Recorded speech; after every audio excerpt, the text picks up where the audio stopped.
नमस्कार। आज हम प्रसिद्ध होम्योपैथिक चिकित्सक डॉक्टर रजनीश कुमार शर्मा से कुछ शीतलहर के दौरान होने वाली परेशानियां और उनसे निजात दिलाने के लिए क्या-क्या एहतियात हमें बरतनी है, उसके बारे में जानकारी लेने जा रहे हैं। ये सही वक्त पर, सही मौके पर बहुत सही सवाल आपने पूछा कि शीतलहर या ठंडे मौसम से हमारे स्वास्थ्य पर क्या-क्या प्रभाव पड़ता है और उससे क्या-क्या हानि हो सकती है विभिन्न एज ग्रुप के लोगों को, बच्चों से लेकर बुजुर्गों तक। और उसमें हम क्या एहतियात बरतें कि हम उससे निजात पा सकें, बीमार होने से बच सकें, या जो पहले से बीमार हैं वो और ज़्यादा बीमार ना हो जाएं। देखिए, सबसे पहला सवाल ये है कि शीतलहर या ठंडे मौसम से हमारे स्वास्थ्य पर प्रभाव पड़ता क्या-क्या है? पहले तो हमें ये पता होना चाहिए। जब मौसम ठंडा होता है, तो हमारी बॉडी को अपने आप को गर्म रखने के लिए ज़्यादा ऊर्जा तैयार करने की ज़रूरत पड़ती है। तो जैसे गर्मी का मौसम है, हमारी बॉडी का टेम्परेचर जैसे 98.6 डिग्री फ़ारेनहाइट तक रहता है। उसे बनाए रहने के लिए बहुत कम ऊर्जा बनाने की ज़रूरत पड़ती है, कम ग्लूकोज़ को कन्वर्ट करना होता है।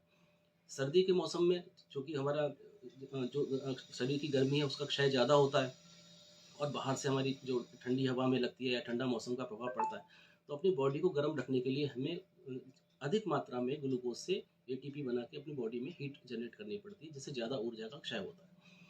तो क्या होता है, सारी की सारी मशीनरी को काम ज़्यादा करना पड़ता है। जैसे गर्मी के मौसम में अगर हमें कुछ कैलोरी की ज़रूरत पड़ेगी, तो सर्दी के मौसम में उससे कई गुना ज़्यादा कैलोरी की ज़रूरत पड़ेगी। तो बॉडी के अंदर ग्लूकोज से कैलोरी बनाने की जो मशीनरी है, सारे सेल्स हैं, माइटोकॉन्ड्रिया, इनको ज़्यादा काम करना पड़ता है, जिसकी वजह से हमारे अंदर रॉ मटेरियल की खपत और ऊर्जा का ह्रास दोनों ही हमारे बढ़ जाते हैं। तो आपने देखा होगा सर्दियों में थोड़ा खुराक बढ़ जाती है। कहते हैं सर्दियों में खाना ज़्यादा खाया जाता है, ज़्यादा डाइजेशन बढ़ता है, ज़्यादा सांस फूलती है थोड़ा सा काम करने से हमारी। और अ, सांस फूलने के साथ साथ क्या होता है, थोड़ा सा बॉडी में एनर्जी प्रोड्यूस करने के लिए जो मेटाबॉलिज्म जो चलता है बॉडी के अंदर, उससे हमारे एक्सक्रीटरी सिस्टम जो होता है, यूरिन बढ़ जाता है। आपने देखा हो सर्दी कहते हैं सर्दी आगे से यूरिन बार बार हो रहा है, क्योंकि मेटाबॉलिज्म ज़्यादा हो रहा है। तो हमारी बॉडी के जो बाई प्रोडक्ट ज़्यादा बन रहे हैं उनको निकालने के लिए हमें कुछ ना कुछ एक्सक्रीशन बढ़ाना पड़ेगा, पसीना नहीं आता है, यूरिन बढ़ जाता है।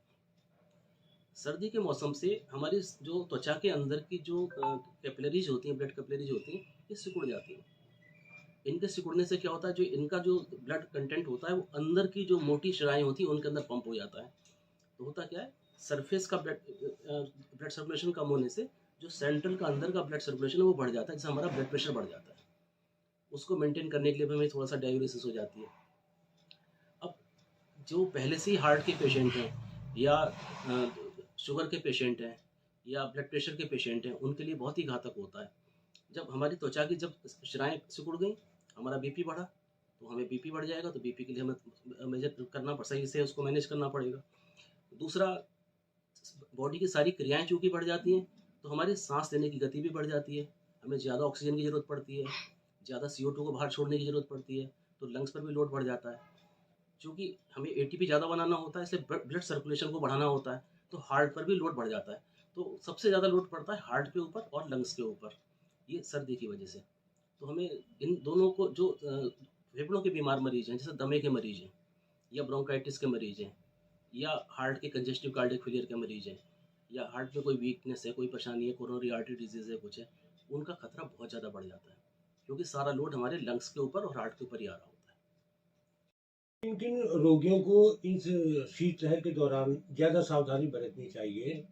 होम्योपैथी और एलोपैथिक दोनों पद्धतियों में क्या अलग-अलग दवाइयाँ हैं?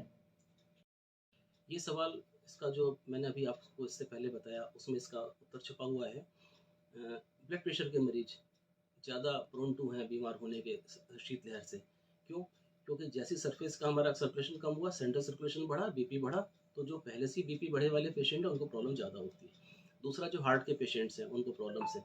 शुगर के पेशेंट्स को प्रॉब्लम क्या होती है, जो नियोग्लूकोजेनेसिस होती है, ग्लाइकोजन जो बॉडी के अंदर स्टोर्ड शुगर होती है, उससे ग्लूकोज बनना, और ग्लूकोज से फिर ऊर्जा का बनना, हीट का बनना। तो ग्लूकोज का लेवल बढ़ जाता है, तो डायबिटीज़ के लोगों की शुगर सर्दियों के मौसम में बढ़ने का बहुत ज़्यादा खतरा रहता है। तो शुगर के मरीजों को और ब्लड प्रेशर के मरीजों को, हार्ट के अटैक के मरीजों को, जो कोरोनरी आर्टरी डिजीज़ के मरीजों को बहुत सावधान रहने की ज़रूरत है। दूसरा, जो लंग्स की बीमारी के रोगी हैं, जिनको अस्थमा है, ब्रोंकाइटिस है या इस तरह की कोई प्रॉब्लम है, उनको बहुत इंटरस्टिशियल लंग डिजीज़ है, उन उस तरह के लोगों को ज़्यादा प्रॉब्लम होती है। अगला, चूँकि मेटाबॉलिज़्म बढ़ता है तो सारा लोड हमारा लिवर और किडनी के ऊपर भी आता है। तो जिनके लिवर वीक हैं, लिवर में कोई प्रॉब्लम है, उनको भी सर्दियों से सावधान रहने की ज़रूरत है। जो किडनी के पेशेंट्स हैं, उनमें एक तो किडनी के पेशेंट वैसे ही बीपी बढ़ा रहता है और रीनल हाइपरटेंशन की वजह से। दूसरा, ओवरलोड, जब हमारा मेटाबॉलिज्म बढ़ता है, किडनी पर वैसे ही लोड बढ़ जाता है, तो किडनी पर डबल इफेक्ट पड़ता है। तो किडनी के मरीजों को भी सर्दी से बहुत आगाह रहने की ज़रूरत है। अब रही बात एलोपैथी, होम्योपैथी या दूसरी पद्धतियाँ जो भी आयुर्वेदिक वगैरह की बात है, सबका अपना-अपना स्कोप है। हर पैथी बहुत अच्छी होती है, लेकिन हर पैथी का कोई न कोई लिमिटेशन होती है। सबका एक दायरा होता है। किसी मामलों में कोई पैथी बहुत अच्छा काम करती है, तो दूसरे मामले में वो कम कर पाती है या नहीं कर पाती। ऐसे ही हर पैथी के ऊपर लागू होता है। तो जैसे एक्यूट इमरजेंसीज़ हैं, जैसे हाइपरटेंसिव क्राइसिस हो गई, किसी को मैलिग्नेंट हाइपरटेंशन हो गई या सीवियर एस्थमेटिक अटैक हो गया, तो आयुर्वेदिक होम्योपैथी वाले भी कर लेते हैं, लेकिन उसमें एलोपैथी थोड़ा ज़्यादा कारगर इसलिए होती है, उनके पास बहुत सारे ऐसे यंत्र भी होते हैं, सब लाइफ सपोर्टिव मेजर्स होते हैं, जो वो बहुत अच्छी तरीके से लगा लेते हैं। उनके पास बाईपेप है, सीपेप है, वेंटिलेटर्स हैं या नेबुलाइज करना है। तो एलोपैथी में थोड़ा क्विक उसमें रिजल्ट मिल जाता है, तो वहाँ पर एलोपैथी बहुत अच्छी पद्धति बन जाती है। कभी हाइपरटेंसिव क्राइसिस है, तो होम्योपैथी में क्या होता है, जब तक वो मेडिसिन सेलेक्ट करके उसको निकाल के उसको देने में देर हो जाती है। एलोपैथी में फिक्स है कि एक टंग के ऊपर दवाई रखी, जो भी दवाई का नाम मैं नहीं बता रहा हूँ, तो थोड़ी सी हमने एक पर्टिकुलर डोज में डाली, बीपी एकदम से डाउन हो जाता है। तो वो एक फिक्स पैथी है।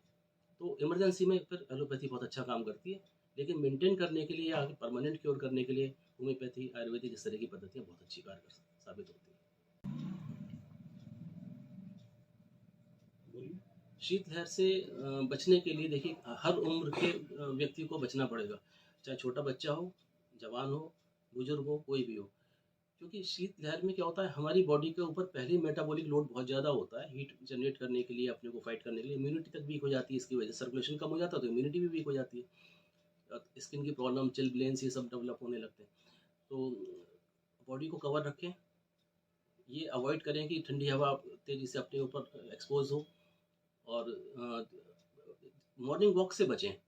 जब, क्योंकि इस समय फॉग होता है, पॉल्यूटेंट्स रहते हैं, जब हम बाहर निकलते हैं मॉर्निंग वॉक के समय, सनलाइट तो कम होती है, लेकिन कोहरा बहुत होता है। तो उस कोहरे की वजह से कई सारे हमारे पास पॉल्यूटेंट्स और कई सारे डस्ट पार्टिकल हम इनहेल कर सकते हैं, जिसकी वजह से हमें रेस्पिरेटरी प्रॉब्लम्स वगैरह हो सकती हैं। दूसरा, अगर हम ठंड में बाहर निकलेंगे तो हमारा बीपी अगर पहले से है तो और ज़्यादा, और नहीं है तो भी थोड़ा बीपी हमारा रेज अप कर सकता है। हार्ट की प्रॉब्लम अगर पहले से एग्जिस्ट करती है तो हमें अटैक आ सकता है। तो हम उसको अवॉइड करें, धूप तेज़ आए तभी हम बाहर निकलें। और अगर बंद कमरे में भी अगर आप हीटर चलाते हैं, कुछ हैं, तो ये सोच के चलें कि किस टाइप का आप हीटर यूज कर रहे हैं। जो ऑक्सीजन बर्न करने वाले हीटर्स होते हैं, जिनमें ओपन फिलामेंट्स वाले हो गए, या अंगीठियाँ हो गई, लकड़ी हो गई, कोयला हो गया, इनके बंद कमरों में इनके प्रयोग से बचें, क्योंकि इससे ऑक्सीजन बर्न हो जाती है।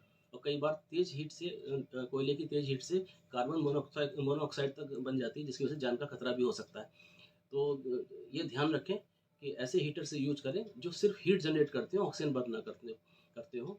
छोटे बच्चों को खास तौर से बचा कर रखें, बच्चे नंगे पैर चलते हैं, मानते नहीं हैं, सॉक्स नहीं पहनते हैं, तो फर्श पर कारपेट वगैरह बिछा लें, इस तरह का कुछ करें। जो बुजुर्ग लोग हैं, उनको हेड से ज़्यादा ठंड लगती है, तो उसको पूरा कवर करके रखें। और prevention is better than cure, ठंड से बचें ताकि बीमारियों से बचें। धन्यवाद।